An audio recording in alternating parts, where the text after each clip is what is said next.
Shine the fire in the darkest night. The phoenix burns. It's ready for flight. Shadows may come, try to tear you apart, but you're the flame that Welcome ignites back to the From the heart. Ashes, everyone. I am your host, Valerie Huang Beck, and today it is time for a solo cast. I've had a really great couple of weeks and had a huge personal breakthrough in the past week. So I figured today's time to round up my thoughts a little bit and share a little bit more about my world and what's going on. I just finished about 10 days of doing a professional dance gig where I performed in a parade 4 times a day, 25 minutes each parade. For those of you who know me, you know which parade it is. And it was a very unique experience. But what was unique about it was more the act of doing something, showing up every day, and having this container where everything is structured to be the same. And so when I accepted doing this job, I came into it with this sense of curiosity. It's kind of like doing your own Groundhog Day. If anyone out there knows that movie with Bill Murray, he wakes up each day and finds himself in a loop, waking up to the same day. And he kind of has to go through the same day again and again. But he has this feeling he's done this before and that each day he has a new opportunity to do something different. And it turns out to be a really spiritual movie. And so I was like, I want to be doing the same thing for 10 days. Let's see what I can discover about myself too. And I got a lot more out of this than I bargained for. In the past, when I've done something very concentrated like this, I've had little windows of what it feels like to be whole, perfect, and complete. I've done a lot of personal growth work in my life over the years because one of my core wounds, I would say, is that I don't feel accepted by other people, that I don't feel like part of everybody else's world, that I'm somehow excluded. And so a lot of my life, I've walked around feeling like I don't belong and that there's something wrong with me. And I once did this yoga nidra retreat where I had to do yoga nidra for multiple times a day. And I had this aha moment in it that I don't have to do anything. I'm here. And by being here, everything is good. I'm where I need to be. I don't need to try so hard. And within that window of time, I was able to feel whole, perfect, and complete. Now, for those of you who know this concept, you'll also know that this is not an intellectual feeling. This is not something where, like, oh, I feel this way. It's actually an inner knowing. And so it's actually difficult to grasp this. So when I am able to, it's not like an aha where I suddenly realize, oh, like I'm whole, perfect, and complete. But there is this feeling of ease. And what I describe it as is this ability to be present with reality now, to be in the here and now. And I was talking to somebody earlier today about what is this feeling? Because I was with the same people for 10 days. And so I was really able to see what was going on, the good, the bad, the ugly. And rather than judging it, rather than reacting to it, I was able to just accept all that happens. And I was able to also accept any kind of mistakes I made during those 10 days. And because of that, I could see that I was really able to enjoy my time, to really enjoy my reality, and had nothing to do with the external reality. It was all my perception of what was going on within me. So, this brings me to something I've been reflecting on. And that is that everyone has this immense power within them. And this immense power allows us to lead from authenticity and creativity. But the key is to recognize that you have your own power and your own innate worth. Now, a lot of us believe that our worth comes from our accomplishments or external validation. We often get stuck in waiting for external validation, in the form of fame, money, praise. And then when we get rejected, we find it as proof that we are not worthy, that we are not powerful. But this is so far from the actual truth. And I see it within all of the clients that I work with, right? The people in Club Phoenix that I coach, everyone that comes to me working on themselves, I see that they have this spark within them already. They have this beautiful power to lead, to create, to inspire. A lot of them are artists, a lot of them are leaders, even in the wellness space. But oftentimes they struggle to experience their own internal innate power and worth because they're trying to hide behind other people's validation. They're waiting for someone else to recognize that they are worthy. If only they were able to see the power that they already have, they would be unstoppable. So I just finished reading this book called The Courage to Be Disliked. It's by Ichiro Kishimi and Fumitake Koga. And I want to share a bit of the book with you. Recently, I've been diving heavily into philosophy because I've realized that many of my beliefs, they seem a little bit counterculture. And sometimes I'm left wondering, am I just really anti-society? Am I really anti-authority? Like, what's going on? And some of this is true. But what I'm getting at and what I'm discovering is that I hold really strong convictions in how we can shift our mindsets to be at peace with ourselves and harmonious with others. And that a lot of us are missing this inner and outer harmony because of the way that we're living our lives. And so I believe that it is time to question a lot of what we think that we know and a lot of the beliefs that society has put upon us. This has been a wonderful read. When I found out about this book, I knew immediately that I wanted to read it. And I got this recommendation for the book from Derek Sivers, who's one of my favorite thought leaders, and it was on his website with a bunch of notes. If you haven't heard of Derek Sivers, definitely check out some of his interviews. They're all over the internet. His ideas are really spicy and refreshing, especially in a world where everyone seems bent on controlling what everyone else does and what they believe. So, anyway, this book is really special because it is written as a dialogue between a philosopher and a young man. And the young man is really struggling with this notion of being happy, and he's wondering if he could ever be happy in his own life. But rather than seeking the philosopher's help, he's actually angry. He wants to disprove what the philosopher is saying. And what I love about this book is that the philosopher is there to just listen and feedback what the young man is saying. And so throughout the book, it's an exposition on Adlerian psychology, which is something that I actually hadn't heard of before I opened this book. But now that I know of it, I'm just super curious and want to learn a lot more. The book is called The Courage to Be Disliked, the Japanese phenomenon that shows you how to change your life and achieve real happiness. Now, I want to even just look at that title because it's saying that basically the courage to be disliked is the key to achieve real happiness.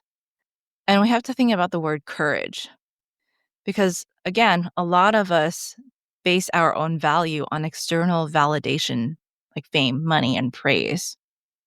We're afraid that we're not going to get those things. And we're afraid to be disliked because it takes away those things. And what this title is saying is that if we really want to be happy, the core of it, we need to be okay with never getting any of those things. And so I am going to read one of my favorite chapters in this book. It's called Deny the Desire for Recognition. And then let's talk about it afterwards. Deny the desire for recognition. The youth says, "So you said that today we would discuss freedom." And the philosopher replies, "Yes. Did you have any time to think about what freedom is?" The youth says, "Yes, actually. I thought about it at great length." The philosopher replies, "And did you arrive at any conclusions?" The youth says, "Well, I couldn't find any answers, but I did find this. It's not my own idea, but something that I came across at the library. A line from a novel by Dostoevsky. Quote, 'Money is coined freedom.' Unquote. What do you think? Isn't coined freedom a rather refreshing term? But seriously, I was fascinated to find this one line that drove right to the heart of this thing called money." The philosopher replies, "I see. Certainly, if one were to speak in a very general sense of the true nature of that which is brought about by money, one might say that it that is freedom. It is an astute observation to be sure. But you wouldn't go so far as to say that freedom, therefore, is money, would you?" The youth replies, "It's exactly as you say. There probably is freedom that can be gained by way of money. And I'm sure that freedom is greater than we imagine. Because in reality, all necessities of life are dealt with through financial transactions. Does it follow then that if one possesses great wealth, one can be free? I don't believe that is the case. Would certainly like to believe that it is not the case and that human values and human happiness cannot be bought with money." The philosopher answers, "Well, say for the moment that you have obtained financial freedom. And then, though you have gained great wealth, you have not found happiness. At that time, what problems and privations would remain for you?" And the youth replies, "It would be the interpersonal relationships that you have been mentioning. I have thought deeply about this matter. For instance, you might be blessed by great wealth, but not have anyone who loves you. You have no comrades whom you could call friends, and you are not liked by anyone. This is a great misfortune.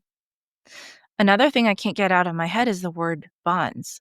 Every one of us is tangled up and writhing in these strings that we call bonds. Having to be attached to a person you don't even care for example, or to always watch out for your awful boss's mood swings. Imagine, if you could be released from such petty interpersonal relationships, how easy things would be. But no one can really do such a thing. Wherever we go, we are surrounded by other people, and we are social individuals who exist in our relations to other people. No matter what we do, we cannot escape the strong rope of our interpersonal relationships. I see now that Adler's statement, 'all problems are interpersonal relationship problems,' is a great insight." The philosopher says, "It's a crucial point. Let's dig a little deeper. What is it about our interpersonal relationships that is robbing us of our freedom?" The youth replies, Last time, you spoke about whether one thinks of other people as enemies or as comrades. You said that if one becomes able to see others as one's comrades, one's way of looking at the world should change as well. That certainly makes sense. I felt quite convinced the other day when I left here. But then what happened? I gave the matter some careful thought, and I noticed that there are aspects of interpersonal relationships that can't be completely explained. The philosopher answers, "Like what?" The youth says, "The most obvious one is the existence of parents. I can never think of parents as enemies. During my childhood, especially, they were my greatest guardians who raised and protected me. In that regard, I'm sincerely grateful. Still, my parents were strict people. I told you about this last time, that they always compared me to my older brother and refused to recognize me. And they have constantly made comments about my life, saying I should study more, not make friends with people like this or that, get into university at the very least, get this kind of job, and so on. Their demands put a lot of pressure on me and were certainly bonds." And the philosopher asks, "Then what did you end up doing?" The youth says, "It seems to me that until I started university, I was never able to ignore my parents' intentions. I was anxious, which was unpleasant, but the fact of the matter is that my wishes always seemed to end up overlapping with my parents'. My place of work I chose myself, however." And the philosopher says, "Now that you mention it, I haven't heard about that yet. What kind of work do you do?" Now the youth replies, "I'm now working as a librarian at a university library. My parents wanted me to take on my father's printing plant, like my brother did. Because of this, ever since I started my current job, our relationship has been somewhat strained. If they weren't my parents, and instead were enemy-like presences in my life, I probably wouldn't have minded at all. Because no matter how much they might have tried to interfere, I could always ignore them. But as I've said, parents are, to me, are not enemies. Whether or not they are comrades is another matter. But at the very least, they are not what I would call enemies. It's a relationship that is much too close to be able to just ignore their intentions. And the philosopher replies, when you decided which university you would go to in line with your parents' wishes, what sort of emotion did you feel with regard to your parents? And the youth says, it's complicated. I did have feelings of resentment, but on the other hand, there was this sense of relief too. That I could get them to recognize me if I went to that school. And the philosopher asks, you could get them to recognize you? And the youth replies, come on, let's stop the roundabout leading questions. I'm sure you know what I'm referring to. It's the so called desire for recognition. It's interpersonal relationship problems in a nutshell. We human beings live in a constant need of recognition from others. It is precisely because the other person is not an abhorrent enemy that one wants recognition from him, isn't it right? Isn't it? So, yes, that's right. I wanted to be recognized by my parents. And the philosopher says, I see. Let's talk about one of the major premises of Adlerian psychology regarding this matter. Adlerian psychology denies the need to seek recognition from others. And the youth replies, it denies the desire for recognition? And the philosopher answers, there is no need to be recognized by others. Actually, one must not seek recognition. This point cannot be overstated. And it goes on to the next chapter. So, there are a few points from this passage that I wanted to discuss and see what you all think about it too. Because a lot of this book is this youth being triggered and challenged by what the philosopher is saying. And I can imagine that a lot of us who are reading this book would probably be similarly triggered or challenged. And the first point that I wanted to discuss in this chapter is the idea that we surrender our freedom when we focus on getting recognition from others. And another way to probably say this is that we become enslaved by our desire to be recognized by others. And it has nothing to do with whether that person recognizes us or not, but we become dependent on that as our determinant for how happy we are, how much we think we're valued. And if you think about that, I want you to also just reflect on what situations in life have you been craving recognition from others, whether that be your boss who you think you should pay you more money, or your parents who you feel like you've done everything for. There are a lot of these strings that are attached to our relationships because we feel like we are something owed by other people. And it's not something that we do to be malicious or to really impose these obligations on them, but that's how we feel driven to feel connected to them. But if we think about it, these aren't really clean relationships then, because we're constantly seeking that external validation.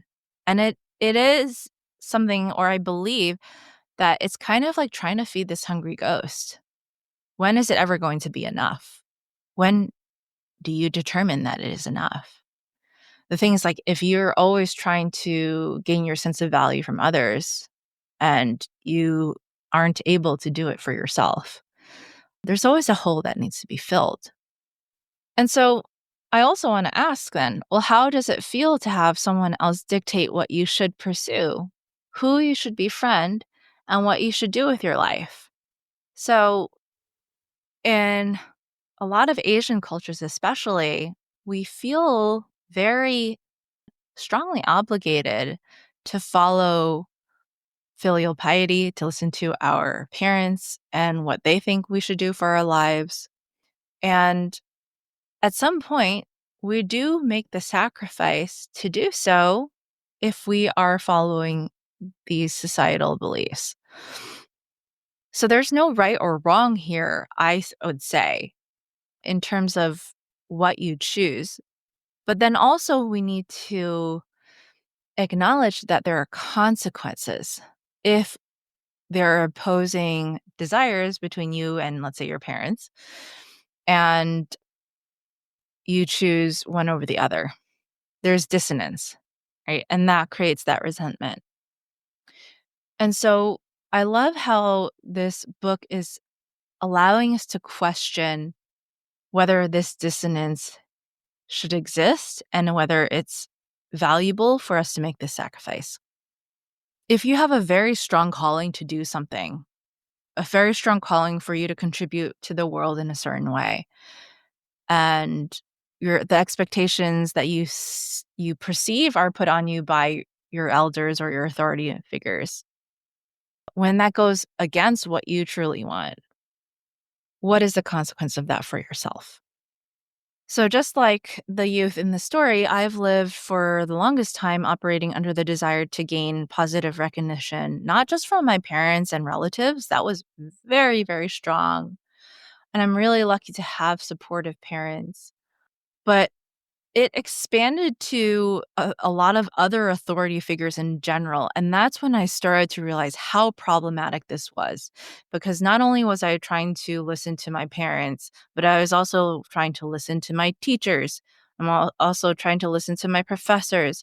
I was also trying to listen to every single person that I saw as authority figure above me. And the thing is, if you have so many authority figures above you, they're going to have conflicting interests, not only just with you, but with each other. And then comes that confusion of what should I do with my life? I try to do everything right and listen to everybody that's important to me. But then again, I never gave myself the time to listen to what I truly want. And I was not trusting my own experience, not listening to my inner desire or what my soul felt called to do. And so I actually very much feel aligned with this idea that we should discard our desires for recognition from others if we truly want to be happy. So give it a good think, and I would love to hear how this is landing for you, because I can see that it could be very challenging. So another thing I really like about this book that I have mentioned is that it is a dialogue between a youth and a philosopher. And in the book, they're having a discussion or an argument even. And in the book also, the philosopher at some point says that if you truly want to have freedom in your relationships, you should have horizontal relationships rather than vertical ones. And you cannot have both in your life. Either all of your relationships are horizontal or all are vertical. And what he's getting at is that if you have vertical relationships, there's always some hierarchy between you and other people, whether that be someone's below you or above you. It makes it very difficult for you to be able to relate with other people and have open discussions and arguments, because either you believe that they should be listening to you or you should be listening to them. So it creates a lot of one-sided recommendations. And the philosopher very clearly states to the youth, you are a friend to me. And the way that we were having this dialogue would not be possible if we had a vertical relationship. I really love this because it sets the example up for what is healthy dialogue. Like, the philosopher leaves ample room for the youth to disagree with him. He doesn't dismiss his arguments, and he tries his best to help the youth see and understand what he's trying to get at. And it is really refreshing, because in a lot of these teacher-student relationships, oftentimes it's do as I say, believe what I say. One thing that I've struggled with in many of my past attempts in learning is treating teachers like a godlike authority. And this is something that has been conditioned into us. And I fall into relationships where this is the default, and it does not feel good. And it's not that I believe that my teachers were God figures, but the way that the relationship was set up, I felt like I didn't have the freedom to ask questions about what they were teaching. It also implied that they had some higher spiritual level or knowledge that I couldn't obtain, which made them better, and therefore I should do what they say. And it led to me really not trusting my own path. And this really created years and years of suffering and just not knowing what I should do with my life. Yeah, it doesn't really set up a student for true learning or true success.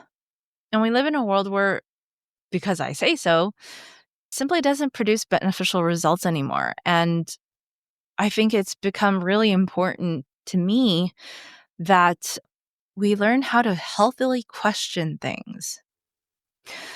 If you find yourself in a situation where you don't feel comfortable asking questions or arguing a point, I actually really urge you to take a step back and see if that is a healthy setting for intellectual and personal inquiry.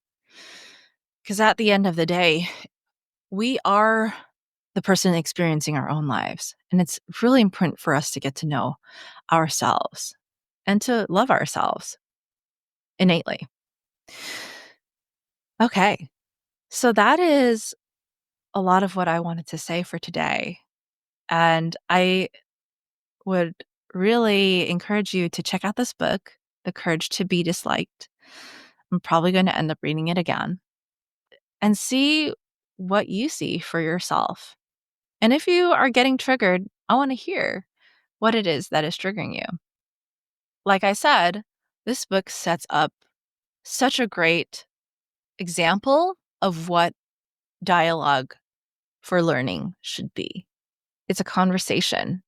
It's not a shooting down of someone who is lesser. It's allowing people to entertain their thoughts and allowing them to figure out the arguments for themselves and come to their own conclusions. So be an active participant. When you hear and observe works of art, podcasts, what is it that you are taking for yourself? And what is it that you want to question?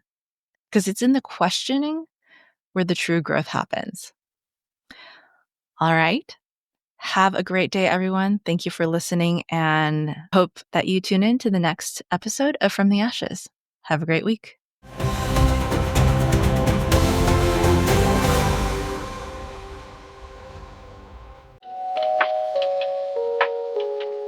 Hey, listeners, if you're enjoying the stories and insights from the Ashes, why not stay connected with our community? Join my mailing list for bi-weekly updates on upcoming events, wellness tips, fun tidbits, and of course, new podcast episodes. I promise no spam, just valuable content to help you live your best life. Head over to www.intrepidwellness.life and sign up today. Don't miss out, and let's keep the conversation going.